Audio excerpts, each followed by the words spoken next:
ఈ సిచ్యువేషన్లో వల్లభనేని వంశీ ఏదైతే 96 still not out from remand situation ఉందో ఇది చూసిన కొడాలి నానికి భయం మాత్రం ఖచ్చితంగా ఉంటుంది. ఎందుకంటే నారా భువనేశ్వర్ గారిని లేకపోతే చంద్రబాబు నాయుడు గారిని తిట్టినందుకు మీరు అందరూ లోపలికి వెళ్ళరు.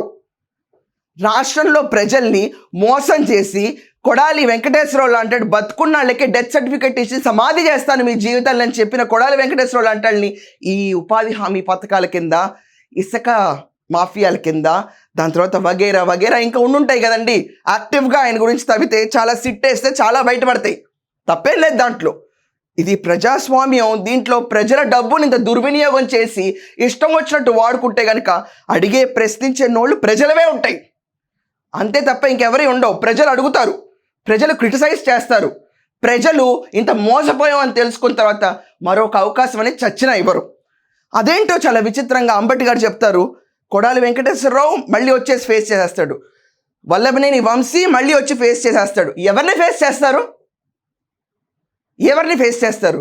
జనాలను అంత మభ్యపెడితే ఈసారి ముసుగులో కూర్చుని మళ్ళీ రాజశేఖర్ రెడ్డి గారి మొహం గుర్తెచ్చుకుని ఓట్లు పడతాయా ఈసారి? చెప్పండి, ఎవరైనా ఆలోచించండి.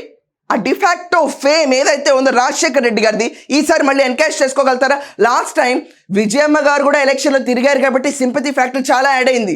ఈసారి విజయమ్మ గారు కనపట్ల, షర్మిల అయితే పక్కనే లేనేలేదు, కాంగ్రెస్లో ఉన్నారు ఆవిడ. అండ్ సునీత రెడ్డి అయితే డైరెక్ట్గా అవినాష్ రెడ్డిని టార్గెట్ చేసి చెప్తారు. వాళ్ళందరినీ పక్కలో పెట్టుకుని తిరిగేది వీళ్ళు.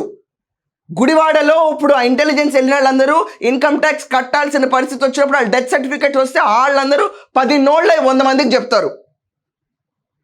వల్లభనేని వంశీ మీద సిట్టేస్తే చిన్నోడి దగ్గర నుంచి పెద్దోడి దాకా ఎలా మోసపోయాం వల్లభనేని వంశీ చరిత్ర అని చెప్పి ప్రతి ఒక్కడు చెప్పుకుంటాడు. వీళ్ళు ప్రజల్ని ఎలా ఫేస్ చేస్తారు?